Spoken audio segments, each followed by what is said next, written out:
My name is Refik Anadol, and I'm a media artist and director in our studio. My work is mostly focusing on pretty near future experiences that are mostly colliding media arts and architecture.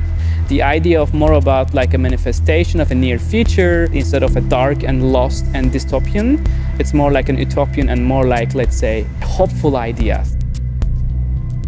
The idea is using architecture as a canvas. Light is the material, and the substance-wise data is the material as well.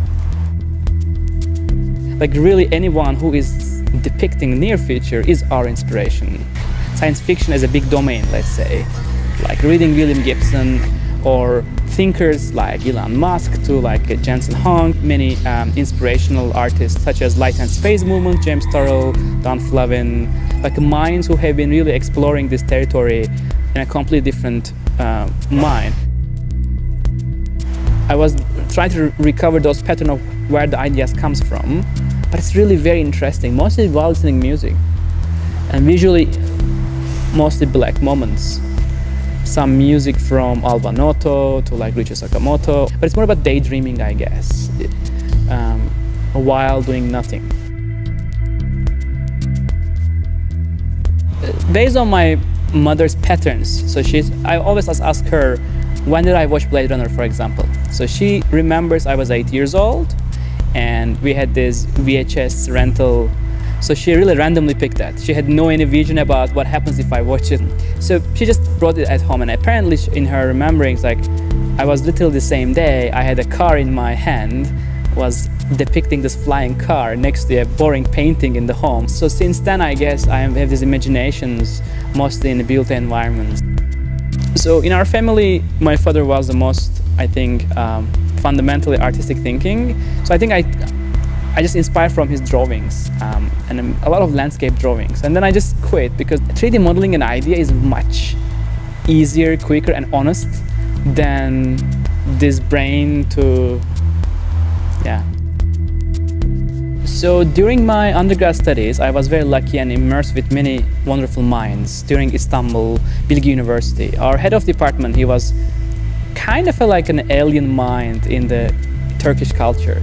He was always up, like pushing the boundaries of thinking, like ethics, like everything that makes us very biased, he was against them. That study was really helpful to learn about the idea of media architecture, the idea of embedding media arts into architecture meticulously. So I got my first MFA there, and then I thought this may be a wonderful opportunity to go to UCLA, Design Media Arts Department, work with the like a legendary minds of Christian Moller, Casey Riaz, Jennifer Steinkamp, and many others, to learn the media art from the roots and just learn from the best. So I was very lucky to be selected as an artist in Google's Arts and Machine Intelligence team, that where you can learn how to use AI in the artistic creation. That was another, I think, big leap for us as a studio team that changed our thinking. I think what happened in the early Renaissance, like how the church was helping artists, like how they were like giving the best pigment, the best brush to artists to depict their ideas, was exactly happening now. Right now, we are getting support from one of the major companies of technology companies without any problem, because the idea is art. It's not about branding. That was, I think, putting us in this very unique thinking space. I have two projects that I could easily say proud. One is the MFA project, the idea of using Disney Hall, Frank Gehry's building, as a nucleus of an idea, giving a consciousness to a building. They have one of the world's best archive, that they have the memory of 100 years, 500,000 performances. So this is like an incredible memory.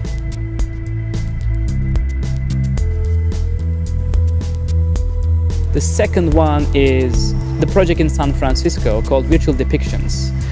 That project was one of the world's probably first data-driven massive media wall, thinking literally through fusion of media arts and architecture in a built environment and running every day using data as a substance in public space for free, open for everyone. So these two projects are really probably proud ones. In our recent journey, we are using machine intelligence as our collaborator. So that means machine is thinking like a friend in the studio, exactly as it is. So when you give this information to a friend that is very intelligent and ask the correct questions, our thinking and creation becomes much different and probably much purposeful and probably much impactful.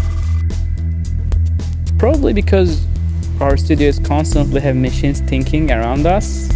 Whenever there is this deep silence, mostly at very late night, the pure fan noise that is just synced around 20 machines running at the same time is pretty inspirational.